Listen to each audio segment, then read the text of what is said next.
acca jërë ngeen jëf mi ngi noonu tey nag ñu def benn waxtaan bu ndaw benn petit vlog ak ki nga xamante ne moom mooy Bou Siteu fas yéene waxtaan li nga xamante ne moom mooy combat bi digganteem ak ki nga xamante ne moom mooy Fils de Tigre Bou tey yow laa dal ñu daal dem ci oto bi rek inshallah ñu dem si oto bi acca ak niveau bi maa ngi jàkkaar ki nga xamante ne moom mooy Bou Siteu am combat bu rëy digganteem ak ki nga xamante ne nag moom mooy Fils de Tigre muy combat boo xamante ne Sénégal yëpp ñu ngi koy waaj Bou ndeysaan combat boobu nag dafa rëy Sénégal yëpp ñu ngi koy xaar nan ngay waajee combat boobu waaw combat boobu dama koy waajee rek mu nekk combat boo xam te ne combat bu mag la combat boo xam te ne su may wax dama naan combat niveau la combat niveau waaw diaspora bi ñëpp di ko waaj jeunesse bi ñëpp di ko waaj suma ay fans waaw ñëpp di préparer combat bi quoi mu nekk combat boo xam te ne combat bi nekkul combat bu ñuy caaxaanee quoi combat boo xam te ni fulla ak fayda xam nga jom waaw ñoo wan ne daal ki ñu dajal daal du mbër daal du nekkul mbër boo xam te ni war nañu mën a téye suñu carrière quoi yow da ngay jàpp ne Fils de Tigre du mbër non du mbër sax du mbër ba benn tapet la rek benn wes la ah bon boo xam te nii mooy loolu gars yi dañ koy forcer nii rek di ko mais booy boo xool da nga xam ne booy parewul sax mais Bou mais Bou booy boobu noonu gars yi nii mais doomu mbër la de wala doomu mbër dafa war a dem jàngi mbër non doomu mbër da ngay dem mbapat nga dem jàng ji bëree mais bëgg a ñëw rek bëgg a xama waaw dégg làmb ji am na xaalis rek nga bëgg a ñëw rek bëgg a kooku noonu maanaam da ngay jàpp ne du mbër quoi non du mbër booy pare boo xool rek nga xam ne booy bi dañ koy forcer nii rek ak xam nga maanaam sa papa nekk mbër tamit ba pare sa papa amul benn doomam buy bëre nga maanaam nga dégg doomu Mor Fadam mu ngi bëre caatu Mor Fadam xam nga yàgg dégg daal ay doomu mbër ay doomu Mbaye Gueye ay fils de Mbaye Gueye xam naa looloo ko appuyé sax mu bëgg a ñëw rek na ay fils de Tafa Gueye mais booy boo xoolee sax da ngay xam ne booy munul bëree munul xeex mais combat bi booy bi mi ngi koy waaj comme yow ni nga koy waajee parce que ne combat la boo xamante ne Sénégal yëpp instant bi dañoo nekk di ko xaar est-ce que yow tamit combat boobu tamit yaa ngi koy waaj non bu baax dégg man la combat bi nii wuute na combat yi fi jàll waaw combat bi nekk na combat boo xamante ne maanaam waaw combat ñëw confirmé la combat confirmation chef yaa ngi jàmm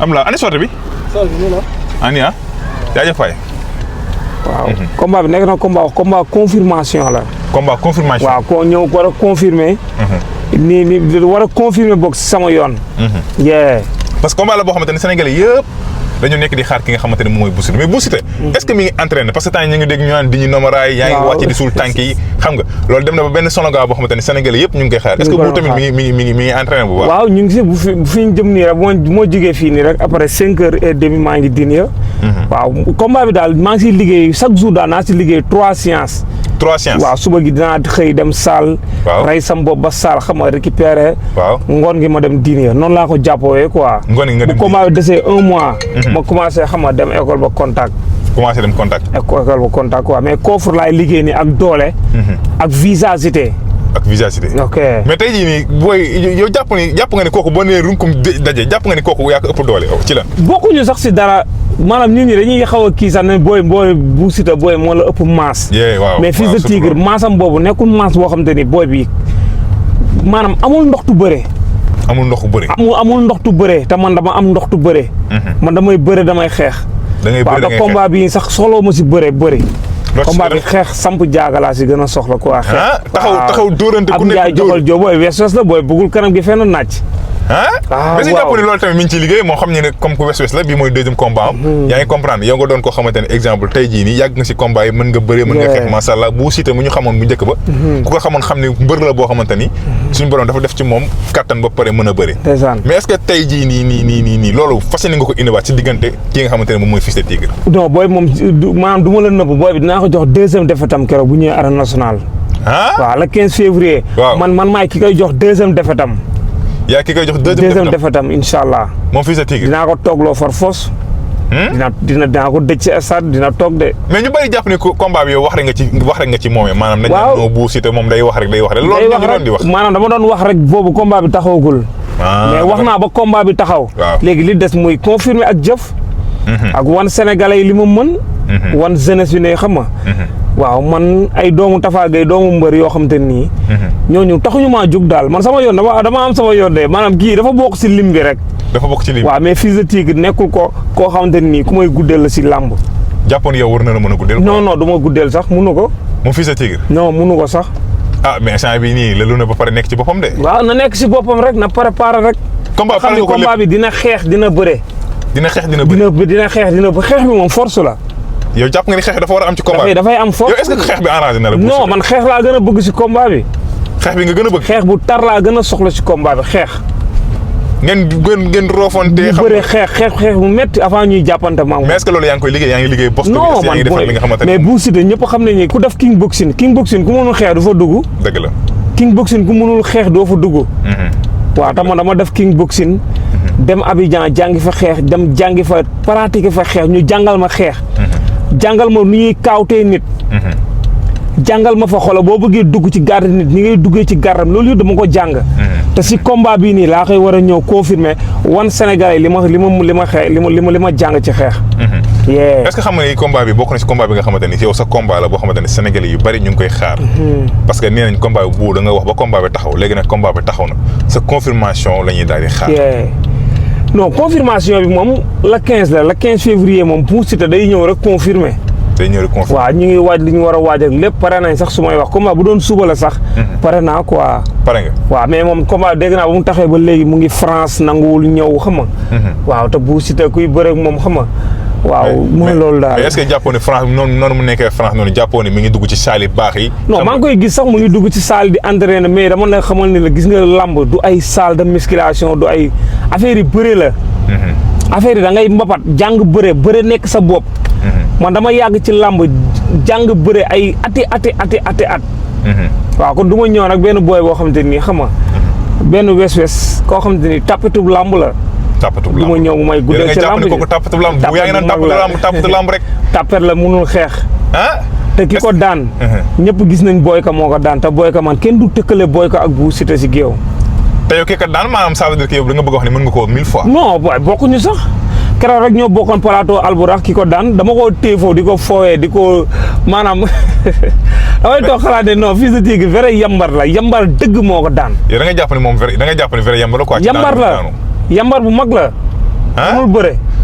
mais bu combat boobu noonu Sénégalais yi ñu ngi koy xaar mobilisation bi yow di mobiliser li ngay mobiliser maanaam combat bi ne dinaa def stade bi guichet fermé. waaw surtout loolu. parce que jeunesse bi ñëpp combat bii lañ doon xaar. min nañ ko ci yow. jeunesse bi. bu fuñ ko wax mobilisation maanaam wax mobiliser ay nit ay car. waaye adduna kay ay junniy doomu aadama. yaa ngi comprendre mais bu est-ce que jotul tamit tey jii nii mu focus li nga xamante ne moom mooy ci làmb entraîné dëggal boppam ba wan gars yi ne yéen ñi ma dima yàpp maa leen mën ci làmb. mais noonu la moom moo tax nag instant nii ñu wàññi yu bëri. laqatu nekk suñu ruq di entraînement. waaw man dañ may woo si benn publicité wala dara sax man la mbaa du topp ak heure entraînement.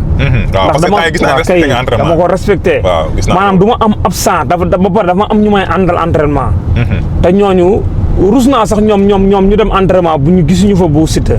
gisuñu fa Bou Siteu waaw moo tax combat bi dafa am fu ma ko teg fu wóor a wóor ci côté entraînement. ci côté entraînement. ok fu wóor foo ko teg. est-ce que tey jii nii Bou Siteu mën nañ ko xaar ci côté mystique tamit pare na lépp ci combat bi.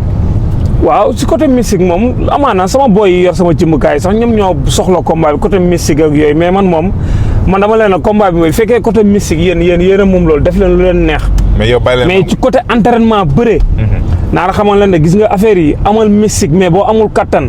amoo koofur amoo doole. boo ñëwee gars yi dañ lay defetal. dëgg la te man combat bi yooyu yëpp dama ko siy invité dama ko siy daw. moo tax premièrement muy entraînement. damaa gëm ne combat bi entraînement moo koy daan. entraînement moo koy daan. kon focus nga si loolu xam ne entraînement moom mooy daan. bu baax a baax man combat bi avant muy taxaw sax def naa 3 mois ci diini xaw ma 4 mois.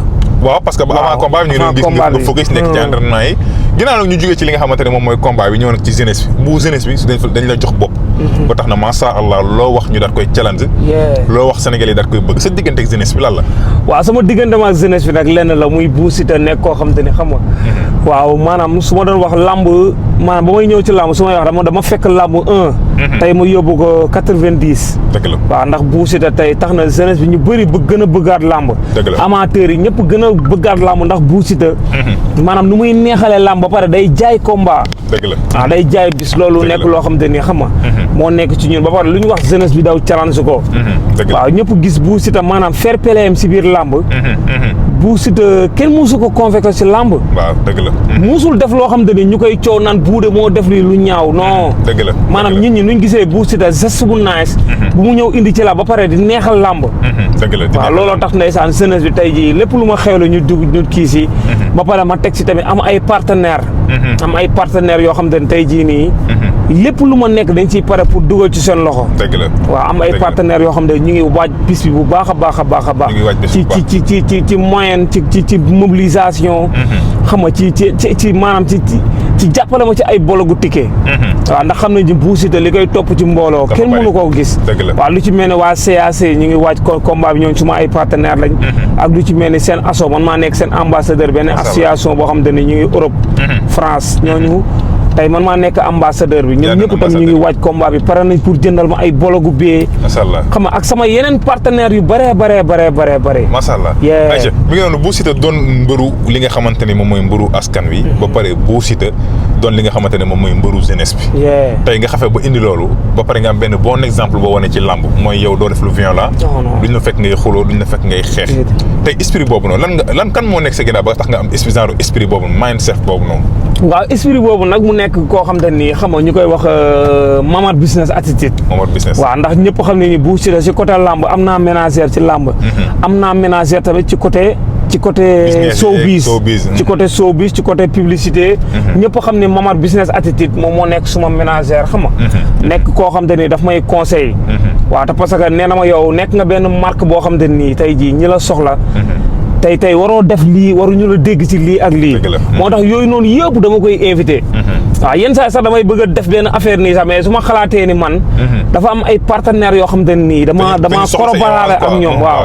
waaw ku ci mel ni Mamad business attitude xam nga di may conseil chaque jour. Mamad daf may gis may def benn affaire nii sax daf may woo téléphone ne ma Bou lii nga def nii xam nga. waaw lii ak lii damay jékki-jékki retiré wu bàyyi loolu. génn ci loolu waaw bu dekkee benn vidéo boo xam te ne defoon naa émission wax benn affaire juum. daf may woo ne ma Bou lii nga def nii xam nga. te parce que yow dafa am ay marques yoo xam te ne da ngay liggéey ak ñoom. dëgg la xam nga waroo def lii moo tax nag yooyu noonu yëpp dama boole nag di koy invité.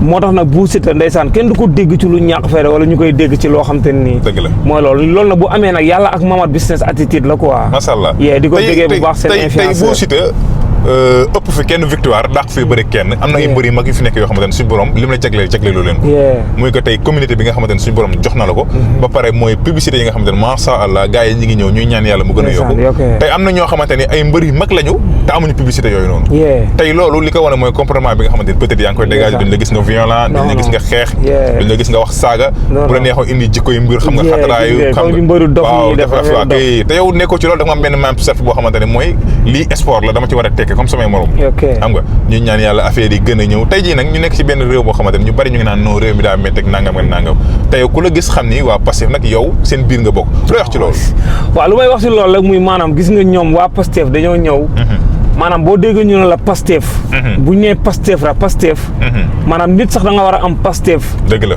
am noo xam ne nii xam nga noonu ngay mel bëgg sa réew waaw bëgg seen réew bu ñu bëgg seen réew nag man moo tax man ma saf si sàpp quoi dëgg la waaw moo tax nag Bou Siteu ñooy tey ñëpp gis nañ sama diggante ma ak Pastef ak patriote yi xam nga waaw dañ ma bëgg boo xam ne la ñu ngi may jàppale ci lépp nag waaw ñu ngi may jàppale ci lépp combat patriote la combat patriote la ku si mel ni Khoureychi Thiam rek nee na dina jënd 10 bolok waaw kay Khoureychi Thiam ñëwagul xam nga ak ñeneen ak ñeneen ñi nga xam te tey ñu ngi ci kii bi ñu ngi ci projet bi suma papa Ousmane Sonko xam nga ñun ñëpp dañoo pare pour jàppale ma si sama combat bi ndax ñoo xam ne ni Bou Siteu amul lenn lu dul làmb waaw kon ñoom pare nañ pour ànd ak man ndax ñoom dañoo bëgg Sénégal dëgg la waaw dama bëgg ni koo xam ku bëgg Sénégal la waaw bëgg jeunesse bi xam nga di pare tax ndax ba pare dama gis benn affaire boo xam te ne gis nga essence wàññeeku na carburant léegi wàññeeku na dund bi wàññeeku na boo xoolee courant wàññeeku na tey jii nii ñun lii lañ doon xaar ci ñoom dëgg la te tey ñii gis nga tey jii def nañ ko ndax dama xalaat ni essence bu ma dugalee sax xam nga man moto laa yor damay sol essence di ñibbi Tivaouane Peulh mais maanaam dama daan sol essence jamono jëlee 5000 maanaam 2 jours laa koy daw Tivaouane Peulh Guédiawaye mu jeex ak samay mission mais essence yi damay su ma solee essence 5000 mun naa si daw 4 jours tey jii nii loolu la ñuy soxla ci réew mi tey jii xoolal loolu te tey ka moo indi loolu tey Ousmane Sonko wàññi na pétrole gaz xam nga dund bi te loolu dañ ko war a wax te tey ñun lii lañ doon xaar ci ñoom parce que yéen ay porte de voix ngeen ay porte de voix lañ yéen da ngeen di wax Sénégal yi di leen déglu ba pare di leen bàyyi xel quoi kon yoon la ngeen koy daal di wax vraiment mi ngi noonu saa su ne comme seen Bou Siteu nag ban message ngay lancé wala tey jii nii lan mooy sa dernier mot li nga xamante ni balaa ñuy wàcce émission yi lan ngay lancer jeunesse bi ñoom gëm seen bopp parce que ku ne xam ne fa nga nekkoon ak fi nga nekkoon macha allah. ban message nga leen di lancer quoi. waaw message bi may lancer rek muy maanaam message bi may lancer dafa nekk message boo xam message fort la. ndax boo xoolee Tivaouane Peulh jeunesse bi parce que jeunesse bi rek a fa am kër. dëgg la Tivaouane Peulh ñoo xam te ni tey tabaxoon nañ ba dëkk. ñii di tabax bay waaj a kii gis nga fan yi toj bi fa am. dëgg la. tey benn soxna soo xam te ni kenn xamul fu mu jugee ñu koy wax Anaba. Anaba ñëw ndeysaan ñi nga xam te ni seen loxo jotul seen ginnaaw. jëndoon fa seen terrain. ñëw rek ñëw tabax Tivaouane Peulh dañoo jënd seen terrain. ñu jaar fu wóor jënd bu wóor. ñu tabax bay waaj a eggal ku ñuy wax Anaba ñëw ne moom foofu noonu yëpp ñu toj lépp. ñu toj yëpp mbabalaat kër xam nga mbabalaat ay kër ñi nga xamante ne nii tey jii ñooñu. ñaata at ñuy taqalee seen xaaj luñ am dem xëpp ko fa liggéey tabax. di taqale man mii rek sama terrain toj nañ ko foofu. sa terrain bokk na sama toj ba léegi nag génn ko xam nga dama voyagé woon moo tax ba léegi waxaguma si. man mii rek sama terrain dañ ko toj foofu noonu. maag bébé Diène ñoo jàkkaar te bébé Diène tabax na ba kuule. ñëpp lañ ñëw maasaale tabax toj ko. mais loolu métti na de. te tey loolu nekk na loo xam te ne tey jii lu métti la. dëgg la kon tey ñu ngi wax état bi. di wax ni Ousmane Sonko Bassirou Diomaye Diakhar Faye. lii moo taxoon ñu fal leen. dëgg la lii moo taxoon ñu fal leen maanaam kumba am nday ak kumba amul nday yi. dëgg la maanaam li xew Tivaouane Peulh métti na ba fu mu métti yem. dëgg la paa yeeg maire yi ñëpp ngi jooy. dëgg la te tey dañoo taqale woon seen i dërëm lu ñu am xëpp ko fa. tey jii benn soxna ñëw rek ñu ne Anaba. moo ñëw yónnee xam nga ne moom foofu yow foofu kenn moomu ko. dëgg la. Tivaouane Peulh ñëpp xam nañ ni foofu. foofu pël yee ko moom. foofu sunuy maam ñoo ko moom sunu suufu maam la. ñoo ko moom. xam nga man maa ngi nii damaa fondement rek te man fondement bi presque. fere naa si ay 1,200,000. xoolal loolu ci fondement rek fondement naa ba defar. lépp am na ñoo xamante ne defal nañ ba yeggal. waaw te maanaam toj bi sax yëguluñ ñu. ñëw rek ñu ne Anaba moom fii benn soxna su tudd Anaba. ñëw toj yëpp. waaw mu nekk loo xam ne tey jii maa ngi si woo président de la république Bassirou Diomaye Diakhar Faye. di ci woo Ousmane Sonko. di ko wax ne nañ wax ci lu xew Tivaouane Peulh. ndax man mii rek sama terrain dañ ko faa tojaale maasaale ko. dañ ko tojaale. 20 hectares yi. 20 hectares. toolu Bunaama mu nekk loo xamante ne daal lu metti la gis nga maire yi ku nekk di jooy. ñoo xamante ni maanaam lépp lu ñu am na ñoo xamante ne xoolal 3 ans li ñuy taxal lu ñu am 3 ans. loo am dem xëpp ko fa di tabax.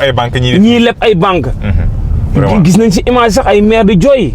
dëgg la xam nga ay paa yoo xamante ne ndeysaan maanaam xàmmeetuñ sax ñoom seen terrain fii lañ jëndoon ndax tabaxoon na ñu ñëw maasaale toj lépp. dëgg la mu nekk loo xamante ne daal bëgg naa président daal na si jël ay matuwaay. ñi fa yàqal ñu fay leen. man mii sax sama terrain dañ ko tojaale. mais man maa mag terrain. dëgg la waaw mais maanaam si anam buñ ko defee dafa ñaaw. waaw maa ngi woo président de la république di si woo Ousmane Sonko. maanaam nañ wax ci li xew Tivaouane Peulh. waaw buñ ci waxul nag. dinaa génn def rapport te damay yëngal réew mi su boobaa. te da ngay yëngal dinaa yëngal réew mi te kon bëgg naa gars yi. nañ wax ci loolu. kon boo moytu dina yëngal réew mi. dinaa yëngal réew mi buñ ci waxul. nañ wax ci toj bi ak xew foofu. waaw jaajëf kontaan nañ bu baax ci waxtaan bi dañ doon defaale vlog nii waxtaanee ko bu dañu liggéeyoon ba wàcc rek. mu doon loo xamante ni peut-être xam naa ne dina neex sénégalais yi. incha allah gis ngeen Bou Siteu tey lañ ci amoon muy koo xamante ni am na combat di ci woo askan bi yëpp nag parce que combat la boo xamante ni combat askan bi la. le 15 février yéen ñi nga xamante ni autorités yi moo xam autorités yëpp ñu xamante ne ñëpp ñoo leen ngeen jënd bolog yi parce que dañuy nekk ci ginnaaw ki nga xamante ni moom mooy Bou Siteu parce que soxla na ko vraiment mu doon maa ngi ciy woo tamit ku si mel ni Mouhamed Dieng maa ngi koy woo ci combat bi baax bëgg naa daal combat bi maanaam na ma jàppale ci bolog bëgg naa mu jëndal ma maanaam 20 bolog jeex na waaw ndax li may mobiliser li may topp dafa bëri te Mouhamed Dieng dafa yor benn fondation boo xam ne fondation Mouhamadou Rassoul Dieng fondation bi international la mu ngi dimbali ñun ñi waaw mu ngi jàppale ñëpp kon maa ngi ciy woo waa seen asso waa Xbet maa ngi ciy woo Xbet moom mooy Mouhamadou Rassoul Dieng maa ngi koy woo ci combat ba di ci woo Papis mi nga xam te ni tey jii moom moo yor équipe bu FC Guédiawaye bi waaw ñoom ñëpp maa leen ci woo ay nit ñu baax la ñu bëgg Guédiawaye maa leen ciy woo bu baax a baax di ci woo daal sama partenaire yëpp masha Allah ayca mi ngi noonu di leen jaajëfal bu baax a baax waxtaan bi waaye tamit di jaajëfal ki nga xamante ne moom mooy Moustapha Camara moom moo nekkoon ci xarala gi gis nga bu image c'était moom la bu son bi c'était moom la di leen jox nag di daje benn incha allah ak yeneen i jàngat wala ay yeneen i waxtaan jërë ngeen jëf merci beaucoup jaajëf